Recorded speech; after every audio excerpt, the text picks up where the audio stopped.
So the Nationals leader, David Littleproud, has been speaking in the New South Wales town of Bellingen. It's on a housing funding announcement, but recently he's been speaking about Australian beef tariffs, and he's saying that the reality is the US will need to bring in lean beef no matter what. Let's listen into what's happening. But you've got to be able to get President Trump to pick up the phone, at least. And if you can't get him to pick up the phone or even get in the front door, then unfortunately we need a relationship reset, not only with the United States to give us an opportunity there, but also more broadly to manage our economy through what will be a very tumultuous period. Just on the Pacific, you've said Pacific nations should put more pressure on China over its emissions, but in the end, neither Australia nor Pacific nations can actually force Beijing's hand. The only thing we can control are our own climate policies. So why shouldn't the Pacific demand greater ambition from Australia? Because China emits a lot more than Australia. And if the Pacific nations want to make a meaningful and quick impact on their security, then they have influence with China and Beijing, who are contesting the Pacific in a geopolitical way we've never seen before.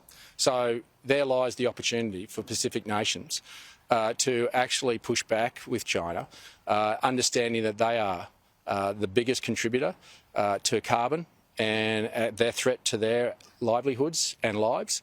So why wouldn't they use that leverage in a constructive way? We've shown leadership and we've signed up to a commitment that the rest of the world has. In fact, our commitment is by 2050. China's is by 2060.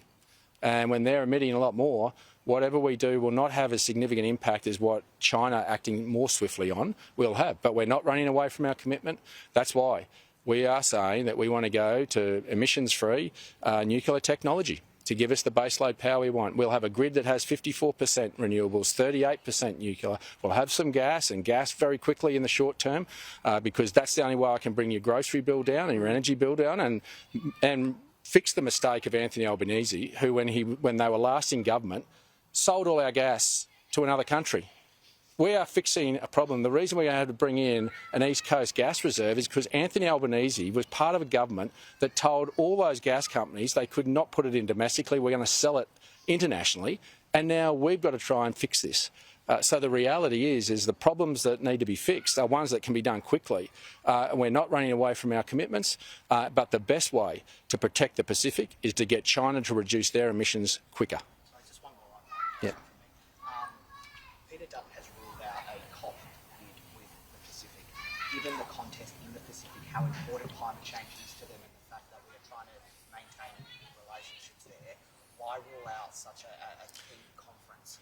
When there are Australians tonight that will not be able to put dinner on the table, I think our priority is the Australian people, and about making sure that every dollar we spend on behalf of the Australian taxpayer first alleviates their cost of living pressure that they're feeling now, but actually has the courage to lean in and fix the fundamental problems of our economy to give them some hope. Now, I don't think that us spending money on a conference in Australia is good money that will protect anyone's livelihoods in Australia in the short term. That is the cost of living crisis we feel today. And if the Prime Minister is so out of touch that he doesn't understand that there are Australians tonight that won't eat dinner, and we're going to spend money on a conference, I think his priorities are wrong. I think we can continue to live up to our commitments. We're not shirking them, but we don't need a conference to demonstrate that. We can do that by the actions that we put in place about an energy grid that will give us the baseload power, zero emissions, that lives up to those international commitments. We don't need to demonstrate to the rest of the world with a conference. We're doing that, and we will continue to do that under a Dutton Littleproud government. But does that risk putting Pacific partners offside? No, we've got a very strong relationship with the Pacific. In fact, Prime Minister spent $600 million recently on a football team in PNG. The opportunity is to work with the Pacific, to put pressure on China, to bring down their emissions. And the reality is that's not going to happen at a conference. That's got to happen in appreciating the Asian culture, that you have those conversations behind closed doors, and the Pacific were well placed to do that, and we'd be happy to help them. That's the practical solutions. This running around trying to glorify what you've done doesn't overtake the practical response that needs to happen.